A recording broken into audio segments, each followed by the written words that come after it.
ఈరోజు ప్రపంచంలో ఎక్కడ చూసినా భారతదేశం యొక్క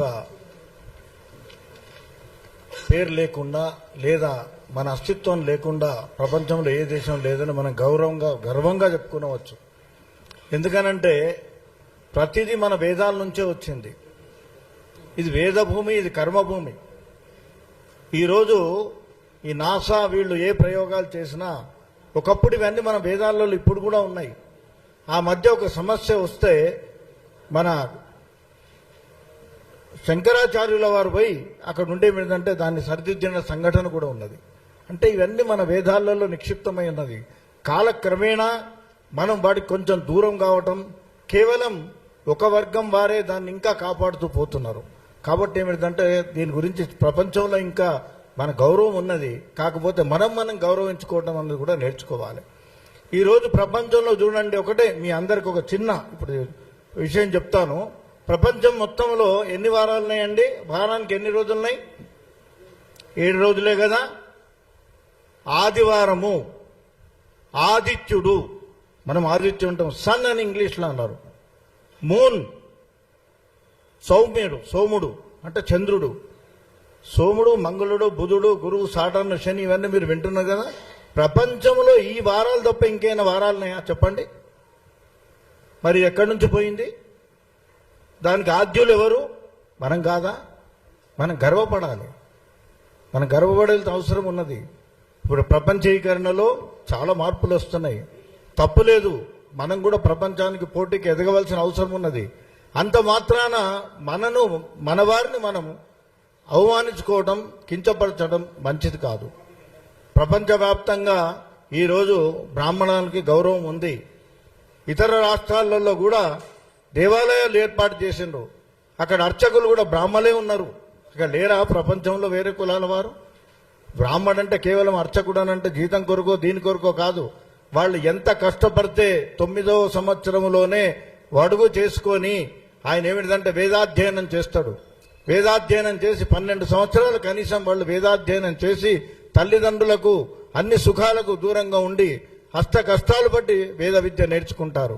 ఇవాళ మీకు పుస్తకాలలో దీంట్లో వాట్సాప్లో ఇవన్నిట్లలో వస్తున్నాయి. అప్పుడు ఇవన్నీ లేవు. కేవలం ఆ జ్ఞానమంత వారి యొక్క మేధాశక్తి మనస్సులో రికార్డ్ అయి ఉండేది. దాన్నే వాళ్ళు ఏమిటంటే తరతరాలుగా చెప్పుకుంటూ వస్తున్నారు. అందుకే ఇప్పుడు మీకు కొన్ని గ్రంథాలు కనబడుతున్నాయి. పూర్వకాలంలో ఇవన్నీ లేవు. స్తోత్రాలు కానీ పారాయణాలు కానీ ఇక్కడ మీకు కనబడేది కావు. అది కొంతమందికే నిక్షిప్తమైంది. దేవతా అర్చన కూడా ఎవ్వరు కూడా రోజు సంకల్పంలో ప్రతి ఊరిలో ఎట్లయితే కుల వృత్తులు ఉన్నాయో అదేవిధంగా ఏమిటిదనంటే కుల వృత్తులు అంటే ఎవరో విభజించలేదు. ఏ పని చేసేవాడిని ఆ పేరుతో పిలిచాడు.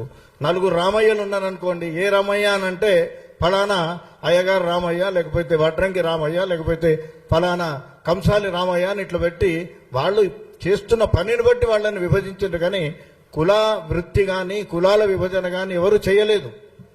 దాని మీద ఎవరో చేసిందని చెప్తున్నారు కానీ ఎవరు చేయలేదు. వృత్తి ఈ రోజు కూడా అంటున్నాం మనం. ఈరోజు ఏమంటారండి, సెలూన్లో ఏ కులాల వాళ్ళు చేస్తున్నారో తెలియదు మనకు. వాళ్ళు ఏమంటున్నారు, సెలూన్ అంటే ఆయనను బార్బరే అంటున్నారు కదా, ఒక వడ్రంగి అంటున్నారు కదా. గుర్తింపు అది అంతే. వాళ్ళు చేస్తున్నటువంటి వృత్తికి గుర్తింపు, అంతేగాని ఎవరు విభజించలేదు. కులాలు మేము సృష్టించలేదు, బ్రాహ్మణులు సృష్టించలేదు, వేదాలు సృష్టించలేదు. కాబట్టి దయచేసి గమనించాలి. ప్రతి చిన్న విషయానికి బ్రాహ్మణుల మీద అటాక్ చేయటం. బ్రాహ్మణులు అంత చౌకగా కనబడుతున్నారా ప్రపంచానికి? మాకు కూడా మనం జాగ్రత్తగా ఉండరు. ఎవ్వరిని ఒక మాట అనరు. గుడిలో ఎవ్వరు వచ్చినా వారి గురించి అడగరు. సర్వే జన సుఖినో భవంతు, అందరికి ఇచ్చినట్టు తీర్థ ప్రసాదాలు ఇస్తారు. వారికి కూడా సాధారణంగా గౌరవిస్తారు తప్ప ఎవరిని కూడా నిందించరు, ఎవరిని కూడా అవమానపరచరు. కాబట్టి బ్రాహ్మణులను కూడా మనం గౌరవించండి. వారు మీలో ఒక భాగము, ఈ సమాజంలో ఒక భాగము. వారు అనునిత్యం మీ మంచి కొరకే ప్రతిరోజు దేవుడి దగ్గర కోరేది అదే. అందరూ బాగుండాలి, అంతా బాగుండాలి అనే కోరుతుంటారు. కాబట్టి వాళ్ళ గురించి దయచేసి మీరు చేస్తున్నటువంటి ఎవరైనా ఒక తప్పుడు ఆరోపణలు కానీ ఇంకేదైనా కాస్తే దాన్ని గౌరవప్రదంగా విరమించుకోవాలని కోరుతున్నాం. ఫైనల్గా కృష్ణమాదేవి గారు వారు చేసిన వ్యాఖ్యల్ని బేషరతుగా వెనక్కి తీసుకోవాలనేది ఒక డిమాండ్. అర్చకత్వాన్ని బ్రాహ్మణులకి ఇప్పుడు వారు పేటెంట్ అన్నారు కాబట్టి మేము మా పేటెంట్ కావాలని మేము అడుగుతున్నాం. ఇప్పటివరకు లేదు అది.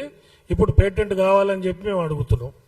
అదేవిధంగా ఎస్సీ ఎస్టీ అట్రాసిటీస్ యాక్ట్ ఉంది, అట్లనే బ్రాహ్మణులకు కూడా ఒక అట్రాసిటీస్ యాక్ట్ కావాలని మేము అడుగుతున్నాం. మమ్మల్ని వారు గుర్తు చేశారు, ఇవన్నీ మీరు అడగండి అని వారు మమ్మల్ని తట్టి లేపారు.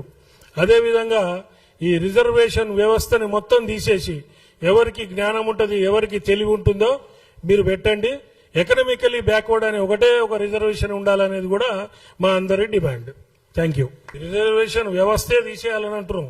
అంబేద్కర్ గారు 10 ఏళ్లు ఇచ్చారు, ఇప్పుడు 70 ఏళ్లు అయింది. వ్యవస్థ తీసేసి ఎవరు కాంపిటీషన్ లో ముందరుంటే వాళ్ళకి ఇవ్వండి, ఎకనామికలీ బ్యాక్వర్డ్ కి కొంచెం రిజర్వేషన్ పెట్టండి అని అంటున్నాం. ఇప్పుడు వెనకబడిన దాంట్లో బ్రాహ్మణ జాతి ఎక్కువ ఉంది కాబట్టి మాకు కూడా రిజర్వేషన్లు కావాలని అంటున్నాం. ఎందుకన్నామంటే ఆ కంటెక్స్ట్ మీకు చెప్తాను నేను. ఇప్పుడు ధూపదీప నైవేద్యం స్కీము, అర్చకల స్కీమ్ లో చాలా మంది 26 కులాలు అర్చకత్వంలోకి వచ్చినాయి. వారు అక్కడ రిజర్వేషన్ ఫలాలు అనుభవిస్తున్నారు, ఇక్కడేమో పక్కన శర్మ శాస్త్రి అని పేర్లు పెట్టుకుంటున్నారు. మేమేమంటున్నాం అంటే మాకు కూడా ఆ రిజర్వేషన్ ఫలాలు ఇవ్వండి అని మేము అడుగుతున్నాం. లేదంటే వాళ్ళని కూడా ఓసీల్లో కన్వర్ట్ చేయండి అని చెప్పి మేము అడుగుతున్నాం.